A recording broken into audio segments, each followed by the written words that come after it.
students, I am your teacher Denisse, and today we will going to tackle about morphemes. So, what is morphemes? Morpheme are the smallest unit of meaning or grammatical function in a language, not further separable into small forms, and either be added to another morpheme to form a specific meaning such as affixes. It could mean something by itself. Again, a morpheme is the smallest meaningful unit in a language. It cannot be broken down further and may either stand alone. For example, the word run combined with other morphemes like affixes to create new meanings. When we add ing on it, it will generate a new meaning, the word running. When a morpheme carries its meaning, it is called a root. An plus man plus lee. Words can be made up of one or multiple morphemes. Cats. Cats has two morphemes. Cat, a noun indicating the animal, and s indicates plurality. As what I've uttered earlier, a morpheme is the basic unit of meaning in a word. When a morpheme serves as the core or meaning of a word, it is referred to as a root. The root is important or significant because it provides the fundamental concept around which the rest of the word is built. The root cat carries the primary meaning, referring to the animal, and the morpheme s adds additional grammatical information, in this case, indicating that there is more than one cat. It indicates plurality. So we have our examples here. The first example is impurity, encouragement, disillusionment, and anti-terrorism. On the first example, the word impurity, im and ity are the affixes, which cannot stand on their own. On the other hand, the words pure, courage, illusion, and terror can stand alone without needing to be built into other words or affixes. Take note that although the word age is attached to the word courage, we cannot break down this word into smaller units since core doesn't have any meaning itself. Likewise, in these examples, the root word can stand alone, and the affixes or the prefix and the suffix cannot stand alone because when it breaks down, it doesn't serve any meaning at all. Let us have our example here. Un plus communicate plus iv. Uncommunicative. The morpheme un and iv are affixes, which cannot stand on their own. The root word can stand alone in the sentence even without the existence of another morpheme.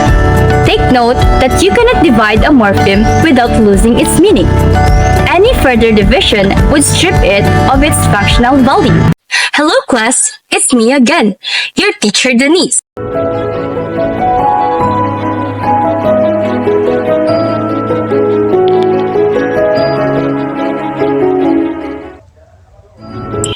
What we have learned about morpheme in our previous lesson is that a morpheme is the smallest unit of meaning in a language.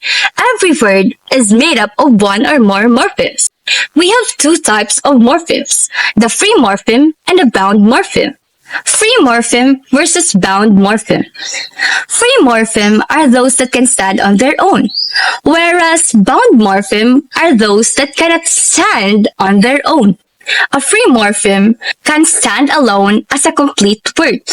It does not need to be attached to another word to make sense. Even if no other morphemes are added, a free morpheme is already complete and understandable. Let's break down our examples.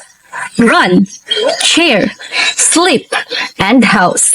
The first example is the word book, and the second is the word cat. The book and the cat can stand alone without adding affixes on it. Our next example is the word gorgeous. Gorgeous is a free morpheme because it can stand alone as a meaningful word. The fact that it ends with letter S doesn't make it a bound morpheme. as that is part of the root word and not a separate suffix. So let's move on to the bound morpheme. A bound morpheme that cannot stand alone. It must be attached to a free morpheme to have meaning.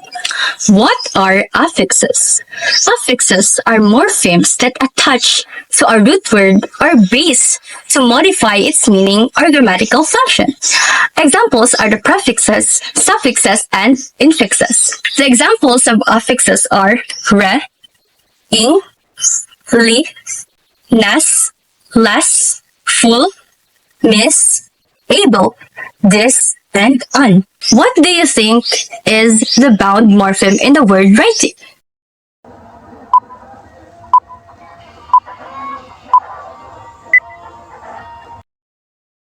Correct!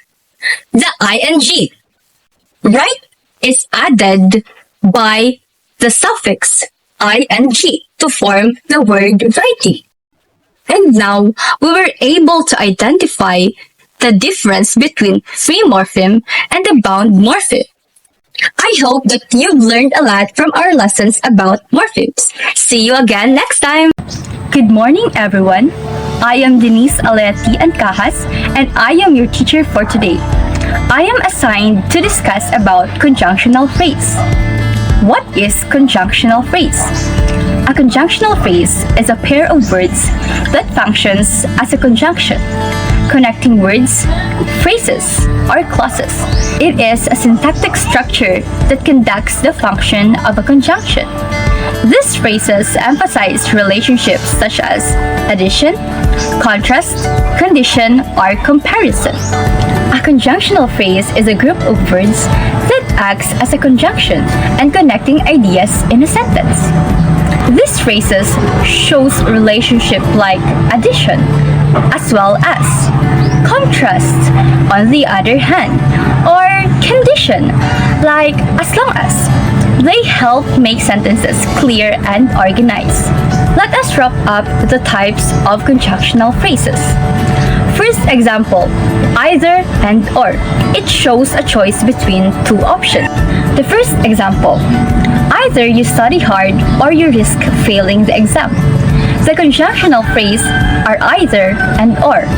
It links two possible actions, studying hard or failing. It emphasizes a choice between these options. Let us move on to our next example. Both and. It indicates inclusion of both elements. For example, both the teacher and the student contributed to the project. The conjunctional phrase are both and. It connects the two subjects, the teacher and the student. It shows that both were involved, whether and or not. Presents conditional choices. For example, whether you agree or not. The decision has been made. The conjunctional phrase whether and or presents two possibilities, agreeing or not agreeing. It introduces a condition that does not affect the outcome, neither and nor. It denies both elements. For example, neither the manager nor the employees supported the idea. The conjunctional phrase neither and nor links two subjects, the manager and the employees, and emphasizes that neither of them supported the idea. Let us move on to our next type. Not only and but also. It emphasizes both ideas. For example, not only did she complete the report, but she also presented it effectively. The conjunctional phrase not only and but also emphasizes two actions, completing the report and presenting it. It highlights both achievements. Functions of conjunctional phrase. Conjunctional phrases link words, phrases, or clauses. It indicates relationship such as choice, addition, contrast, or condition. It improves sentence flow and coherence. First example, both the team and the coach were excited about the victory. The conjunctional phrase are both and. It links two nouns, the team and the coach. showing their shared excitement. Next example. Either we take the shorter route or we risk arriving late. Either and or highlights the choice between taking a shorter route or being late. Another example. Reading is not exciting as traveling, but it can be just as fulfilling. The conjunctional phrase are as and as. It provides a comparison, while the sentence flows logically to show balance between two activities. These examples demonstrate how conjunctional phrases clarify relationships and create fluid, meaningful sentences. And this ends my discussion about conjunctional phrases. I hope that you've learned a lot from me. Again, I am your teacher for today, Miss Denisse.